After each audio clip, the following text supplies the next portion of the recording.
নমো নমঃ সুপ্ৰভাতম শ্ৰীমদ ভগৱদ গীতামৃত। আজি শ্ৰীমদ ভগৱদ গীতাৰ বিশ্বৰূপ দৰ্শন নামৰ একাদশ অধ্যায়ৰ ১৪ আৰু ৪৪ সংখ্যক শ্লোকৰ। এই শ্লোক দুফাকি হৈছে এনেধৰণৰ: সখেতি মত্বা প্ৰসভং যদুক্তং হে কৃষ্ণ হে যাদৱ হে সখেতি অজানতা মহিমান্তবেদং ময়া প্রমাদাত প্রণয়েন বাপি যস্যাবহা সার্থামসৎকৃতোষি বিহার শয্যাসন ভোজনেষু একোথবাপ্যচ্যুত তৎসমক্ষং তৎক্ষাময়ে ত্বামহমপ্রমেয়ম।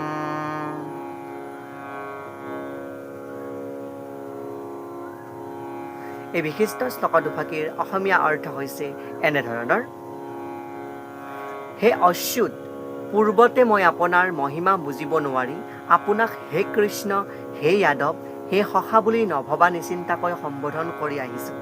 মই ভুল কৰিয়েই হওক বা প্ৰেমৰ ভাৱেৰেই হওক যি কৰিছোঁ তাৰ বাবে মোক ক্ষমা কৰিবা।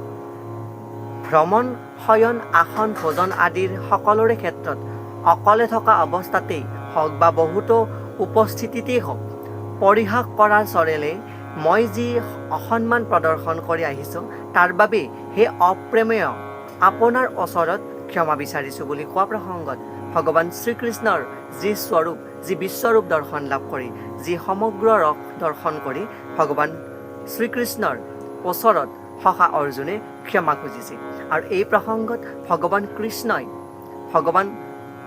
কৃষ্ণস্বৰূপে সখা অৰ্জুনক যি দিব্য দৰ্শন লাভ কৰাইছে, তাৰ আগতে যি সখা স্বৰূপে তেওঁৰ লগত চৰি আছিল, তেতিয়া ভগৱান কৃষ্ণ সখা অৰ্জুনে নানান ৰূপে সম্বোধন কৰিছিল, সখায়েই হওক বা যাদৱ বুলিয়েই হওক বা কৃষ্ণ বুলি হওক। কিন্তু পৰম পুৰুষ, পৰম আৰাধ্যগৰাকীৰ যি আচল স্বৰূপ পৰৱৰ্তী পৰ্যায়ত উপলব্ধ কৰি বুজি পায়, যি ঐশ্বৰ্যৰ কাৰণ ৰূপে উপলব্ধি কৰিব সমৰ্থ হয় অৰ্জুনে, শেষত তেওঁৰ ওচৰত ক্ষমা প্ৰাৰ্থনা কৰিছে আৰু ইয়াৰ বাবে ভুল বুজিবলৈ অনুৰোধ কৰিছে,